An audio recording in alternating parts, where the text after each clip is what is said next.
നമ്മുടെ കൊയിലാണ്ടിയിൽ ഒരു സ്ഥാപനമുണ്ട്, നെസ്റ്റ് എന്ന് പറഞ്ഞിട്ട്, അറിയായിരിക്കും അല്ലേ? അവിടെ യൂനിസ് എന്ന് പറഞ്ഞ എൻ്റെ ഒരു സുഹൃത്തുണ്ട്, അവൻ പറഞ്ഞതാ.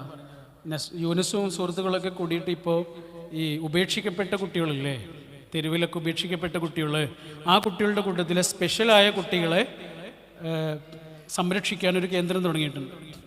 അപ്പോൾ അവിടുന്ന് കുട്ടികളെ ആളുകൾ ദത്തെടുത്ത് കൊണ്ടുപോകും, അഡോപ്റ്റ് ചെയ്തുകൊണ്ട് മിക്കവാറും അമേരിക്കയിലേക്ക് ഇറങ്ങി കൊണ്ടുപോകും. സർക്കാർ വഴി ഉള്ള ചാനലിലാണ് ഇത് നടക്കുക. അങ്ങനെ കഴിഞ്ഞ റംസാൻ കാലത്ത്, നോമ്പ് കാലത്ത് അമേരിക്കയിൽ നിന്ന് ഒരാൾ വന്നൊരു കുട്ടിയെ കൊണ്ടുപോകാം. ആ കുട്ടി സ്പെഷ്യലാണ്, എല്ലാ കുട്ടികളും സ്പെഷ്യലാണ്. ഈ കുട്ടിക്ക് കൈയും കാലൊന്നും ചലിപ്പിക്കാൻ കഴിയില്ല, വേറെയും കുറേ വിഷമങ്ങളുണ്ട്. ഈ കുട്ടിയെയാണ് അയാൾ അഡോപ്റ്റ് ചെയ്ത് കൊണ്ടുപോകണം. അങ്ങനെ കുറച്ച് ദിവസം ഒരുമിച്ച് താമസിക്കുകയൊക്കെ ചെയ്ത് ഇവർ പോവുക, കുട്ടിയും കൊണ്ട് പോവുക. ആ സമയത്ത് എയർപോർട്ടിൽ വെച്ചിട്ട് യൂനിസിന് അദ്ദേഹത്തിൻ്റെ ഫാമിലി ഫോട്ടോ ഒക്കെ കാണിച്ചു കൊടുക്കുകയാണ്. വെയിറ്റ് ചെയ്തുകൊണ്ടിരിക്കുന്ന സമയത്ത് ഇങ്ങനെ കാണിച്ചു കൊടുക്കുക. അപ്പോൾ ഫാമിലി ഫോട്ടോ കണ്ടപ്പോൾ അതിലൊരു മോളുണ്ട്. സാധാരണ അഡോപ്റ്റ് ചെയ്യാറുള്ളത് കുട്ടികളില്ലാത്തവരല്ലേ, കുഞ്ഞുങ്ങൾ ഇല്ലാത്തവരാണല്ലോ അഡോപ്റ്റ് ചെയ്യുക. ഇയാൾക്ക് ഓൾറെഡി ഒരു കുഞ്ഞുണ്ട്. അപ്പോൾ യൂനിസ് ചോദിച്ചു, പിന്നെന്തിനാ അഡോപ്റ്റ് ചെയ്യുന്നത്? അപ്പോൾ ഇയാൾ പറഞ്ഞു, അതിനൊരു കാരണമുണ്ട്. യൂനുസ്, എനിക്ക് 6 വയസ്സുള്ള സമയത്ത് ഒരു ദിവസം എൻ്റെ അച്ഛൻ ഇങ്ങനെ വന്നിട്ട് എൻ്റെ കയ്യിലേക്ക് ഒരു കുഞ്ഞിനെ തന്നു. എന്നിട്ട് എന്നോട് പറഞ്ഞു, ഇത് നിൻ്റെ വാവയാണ് കേട്ടോ, നിൻ്റെ ബേബിയാണ് കേട്ടോ. ഞാൻ എൻ്റെ ബേബിയാണതെന്ന് എനിക്ക് മനസ്സിലായി. ഞാൻ അങ്ങനെ തന്നെ അവന് ഞങ്ങളുടെ കൂടെ വളരുന്നു, പഠിക്കുന്നു, സ്കൂളിൽ പോകുന്നു, കോളേജിൽ പോകുന്നു. എന്നവന് വലിയ എൻജിനീയറാണ് അവിടെ അമേരിക്കയിൽ. പിന്നെ കുറേ വലിയ കുട്ടിയായപ്പോൾ എനിക്ക് മനസ്സിലായി, തെരുവിൽ ഉപേക്ഷിക്കപ്പെട്ടൊരു കുട്ടിയെ അച്ഛൻ ഞങ്ങളുടെ വീട്ടിലേക്ക് കൊണ്ടുവന്ന് തന്നതാണ്. യൂനുസ്, അച്ഛൻ എന്ന് പറയുമ്പോൾ ഇപ്പോഴും എൻ്റെ മനസ്സിൽ ആ ബേബിയെ എൻ്റെ കയ്യിലേക്ക് വെച്ച് തന്ന അച്ഛനാണ്. എൻ്റെ മോൾക്ക് ഇപ്പോൾ 6 വയസ്സായി. അവളുടെ കൂടെ സമയം ചെലവഴിക്കാനോ, അവൾക്ക് അവളുടെ സ്കൂളിൻ്റെ മീറ്റിങ്ങിൽ പോകാനോ, അവളുടെ കഥകൾ കേൾക്കാനോ ഒന്നും സമയമില്ലാത്തൊരു അച്ഛനാണ് ഞാൻ. മേജറാണ്, അവിടെ പട്ടാളത്തിൽ ജോലി ചെയ്യുന്ന ആളാണ്. എന്നിട്ട് അദ്ദേഹം പറയാം, ഞാൻ ഈ കുഞ്ഞിനെയും കൊണ്ട് വീട്ടിലേക്ക് ചെല്ലും. എൻ്റെ മോൾ സർപ്രൈസ്ഡ് ആവും. അവളുടെ കയ്യിലേക്ക് ഞാൻ ഈ വീൽ ചെയർ ഇങ്ങനെ കൊടുക്കും. എന്നിട്ട് പറയും, നിൻ്റെ ബേബിയാണ് കേട്ടോ. അവൾക്ക് ഇപ്പം അതെന്താണെന്ന് മനസ്സിലാവില്ല, അതിൻ്റെ അർത്ഥം എന്താണെന്നൊന്നും അവൾക്ക് മനസ്സിലാവില്ല. കുറേ കാലം കഴിഞ്ഞ് ഞാനിപ്പോൾ യൂനിസിനോട് സംസാരിച്ചതുപോലെ എൻ്റെ മോൾ ആരോടെങ്കിലുമൊക്കെ പറയും, അത് മതി. അവളുടെ മനസ്സിൽ അച്ഛൻ എന്ന് പറയുമ്പോൾ ഈ ബേബിയെ കൊണ്ടുവന്ന് കൊടുത്ത ഒരാളുടെ മുഖം അവളുടെ ഉള്ളിൽ ഉണ്ടാവും. യൂനിസ്, എനിക്കത് മതി. എക്സിസ്റ്റ് ചെയ്യുക എന്നുള്ളത് എല്ലാവർക്കൊന്നും പറ്റും. ചിലർ മീനിങ് ഫുള്ളായിട്ട് എക്സിസ്റ്റ് ചെയ്യും. മനുഷ്യന്മാരുടെ മനസ്സിൽ അവരിങ്ങനെ ചില ഓർമ്മകൾ പാകി അവർ പോകും. ജീവിച്ചു എന്ന് തോന്നുന്നൊരു ജീവിതം അവർ ജീവിക്കും അല്ലേ? നമുക്ക് അവസാനിപ്പിക്കല്ലേ? Very good, thank you. ഇത്രയും നേരം സഹിച്ചിരുന്നതിന്, ഇത്രയും ശാന്തമായി എനിക്ക് സംസാരിക്കാൻ പറ്റി. പറഞ്ഞ പോലെ വളരെ വളരെ ഉള്ളിൽ നിന്നുള്ള കുറച്ച് കാര്യങ്ങളാണ് പറഞ്ഞത്. അത് എനിക്കെത്ര പറയാൻ കഴിഞ്ഞിട്ടുണ്ട് എന്ന് എനിക്കറിയില്ല, പക്ഷെ അതാണ് പറഞ്ഞത്. ജീവിതം എന്ന് പറഞ്ഞാൽ ഇങ്ങനെ ഓർമ്മിക്കപ്പെടുന്ന കുറച്ച് നിമിഷങ്ങൾ. സോമൻ കടലൂർ എന്ന് പറഞ്ഞൊരു കവിയുണ്ട്, പുള്ളിയുടെ ഒരു കവിതയുണ്ട്, അത് പറഞ്ഞിട്ട് അവസാനിപ്പിക്കാം കേട്ടോ. കൈമാറിയ സമ്മാനങ്ങൾ വേർപിരിയാൻ നേരം തിരിച്ചേൽപ്പിക്കാം. കൈമാറിയ സമ്മാനങ്ങളില്ലേ, അതൊക്കെ വേർപിരിയാൻ നേരം തിരിച്ചേൽപ്പിക്കാം. എന്തൊക്കെയാ? കൊക്കുരുമുന്ന അരയന്നങ്ങളുടെ സ്ഫടിക ശില്പം, കാട്ടുമരത്തിൽ കൊത്തിയ കുഞ്ഞാന, വൈരക്കല്ല് പതിച്ച മോതിരം, പിറന്നാളിന് കൈമാറിയ ഉടുപ്പുകൾ, പ്രണയം കുറിച്ചിട്ട കാവ്യപുസ്തകം, എല്ലാം പരസ്പരം പരാതികളില്ലാതെ കൈമാറാം. പക്ഷേ എടോ, തിരിച്ചേൽപ്പിക്കാനാവില്ല. സ്നേഹം എടുത്തപ്പോഴും കൊടുത്തപ്പോഴും നമ്മൾ കോരിത്തരിച്ച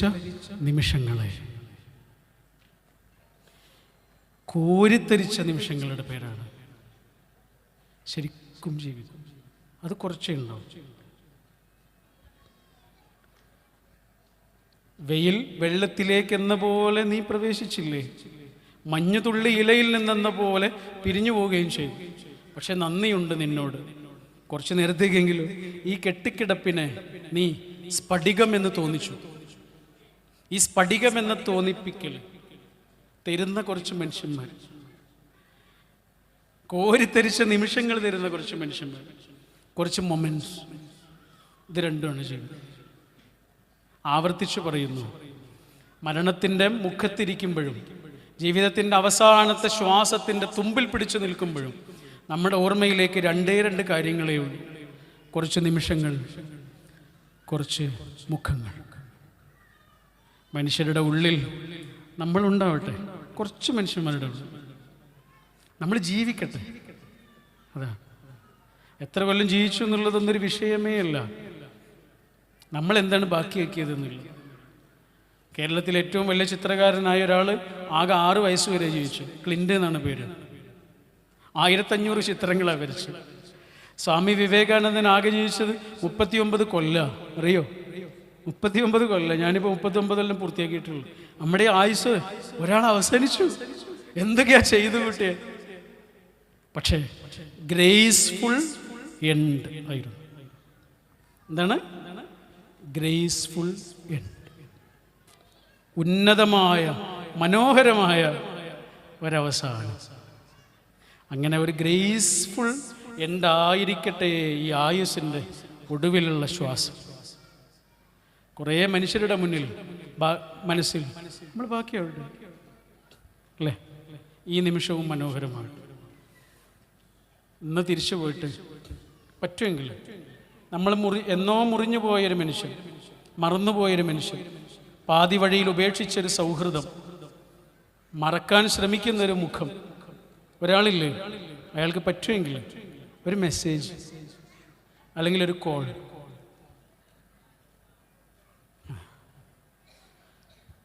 കുറേ കാലമായിട്ട് തെറ്റി നിൽക്കുന്നൊരു ചേട്ടനും അനിയനുണ്ട്.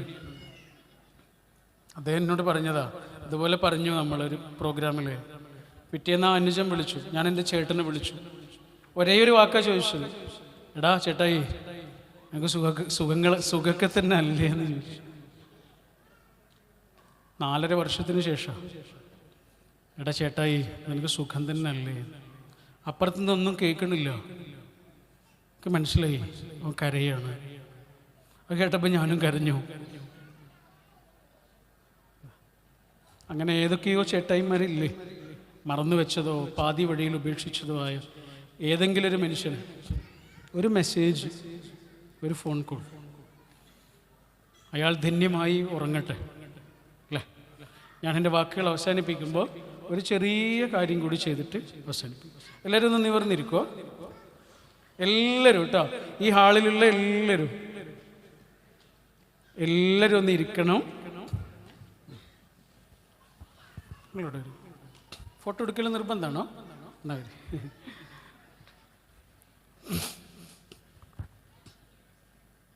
എല്ലാവരും ഒന്ന് നിവർന്നിരിക്കണേ.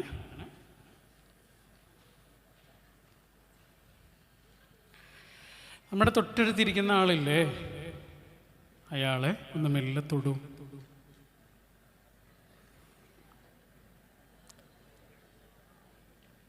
ശാന്തമായി ഒന്ന് കണ്ണടച്ചു പിടിക്കൂ.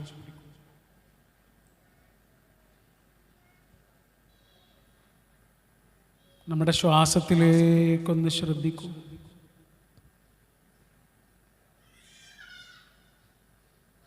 ശ്വാസം അകത്തേക്കെടുക്കുമ്പോൾ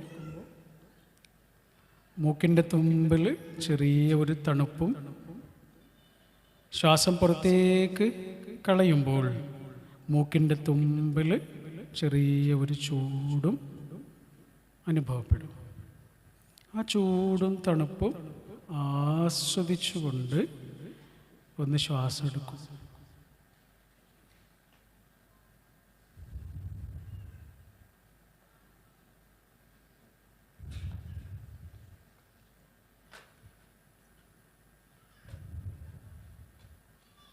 ഈ തൊട്ട് നിൽക്കുന്ന ഈ മനുഷ്യനെ എത്ര സ്നേഹത്തോടെ തൊടാൻ കഴിയുമോ അത്രയും സ്നേഹത്തോടെ തൊടണം. ഈ മനുഷ്യൻ ലോകത്തുള്ള മുഴുവൻ മനുഷ്യന്മാരുടെയും പ്രതിനിധിയാണ്. ലോകത്തുള്ള മുഴുവൻ മനുഷ്യന്മാരുടെയും പ്രതിനിധിയാണ്. നമുക്ക് ഏറ്റവും പ്രിയപ്പെട്ട മനുഷ്യന്മാരടക്കമുള്ള മുഴുവൻ മനുഷ്യന്മാർക്കുമുള്ള പ്രതിനിധി. ഈ മനുഷ്യൻ തെറ്റുപറ്റാൻ നല്ല സാധ്യതയുള്ള മനുഷ്യനാണ്. പാപം ചെയ്യാനൊക്കെ സാധ്യതയുള്ള മനുഷ്യനാണ്. അബദ്ധത്തിലേക്കോ അപകടങ്ങളിലേക്കോ ചെന്നു വീഴാൻ സാധ്യതയുള്ള, ഏത് നിമിഷവും സാധ്യതയുള്ള മനുഷ്യനാണ്. പക്ഷേ ഈ മനുഷ്യനെ തൊട്ടുകൊണ്ട് മനുഷ്യൻ്റെ എല്ലാ പോരായ്മകളോടെയും അവരെ സ്വീകരിക്കാനും പിന്നെയും പിന്നെയും മാപ്പ് കൊടുക്കാനും പിന്നെയും പിന്നെയും അവരെ സ്വീകരിക്കാനും പിന്നെയും പിന്നെയും അവരെ മാപ്പ് കൊടുക്കാനും നമ്മളെത്ര കരുണ കാണിക്കുന്നുണ്ടോ അത്രയുമാണ് നമ്മുടെ ഉള്ളിലെ മനുഷ്യത്വത്തെ നമ്മൾ കാത്തുരക്ഷിക്കുന്നത്. തെറ്റുപറ്റാൻ സാധ്യതയുള്ള മനുഷ്യനാ, വീഴ്ച പറ്റാൻ സാധ്യതയുള്ള മനുഷ്യനാ. എന്നാലും സാരല്ല, എനിക്ക് ഈ മനുഷ്യനെ വേണം. സാരല്ല, എനിക്ക് ഈ മനുഷ്യനെ വേണം. നമ്മുടെ ജീവിതത്തിൽ കിട്ടിയ മുഴുവൻ പ്രിയപ്പെട്ടവരെയും, നമ്മുടെ ആയുസ്സിലേക്ക് വന്ന മുഴുവൻ പ്രിയപ്പെട്ടവരെയും മനസ്സിലൊന്ന് ഓർത്തെടുക്കൂ. നമ്മുടെ ആയുസ്സിലേക്ക് വന്ന മുഴുവൻ മനുഷ്യരെയും, ഏറ്റവും പ്രിയപ്പെട്ടവരായ മനുഷ്യരെയും ഒന്ന് മനസ്സിൽ ഓർത്തെടുക്കൂ. അവരാണ് നമ്മൾ ഈ തൊട്ട് നിൽക്കുന്ന മനുഷ്യൻ എന്ന് വെറുതെ ഒന്ന് സങ്കല്പിക്കൂ.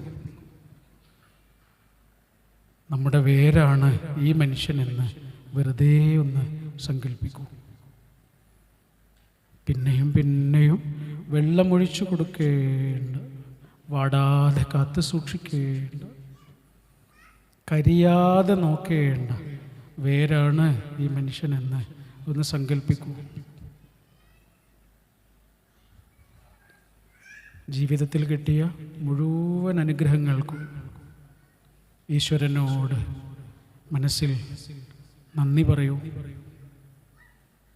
Thank you, thank you God four everything, four everything, four everything.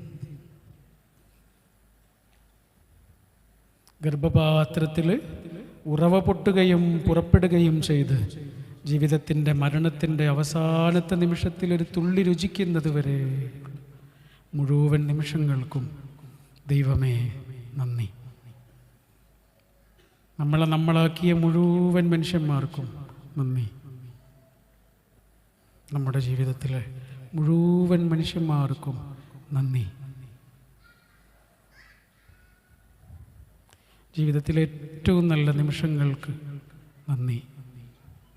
ദൈവമേ, നീ തന്നതിനും തരാതിരുന്നതിനും നന്ദി. ദൈവമേ, നീ തന്നതിനും തരാതിരുന്നതിനും നന്ദി.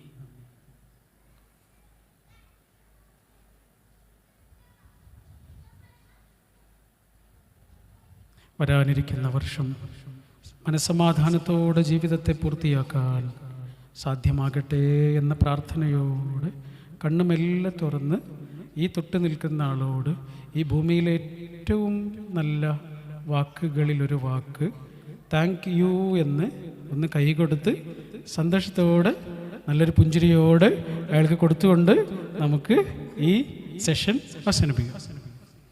Thank you, thank you.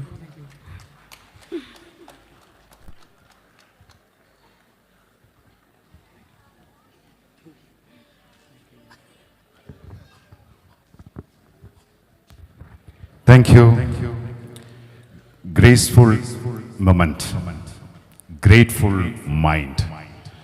ഇതാണ് ഇവിടെ സംഭവിച്ചിരിക്കുന്നത്. മഹത്തായ നിമിഷം. നന്ദി തുളുമ്പി നിൽക്കുന്ന മനസ്സ്.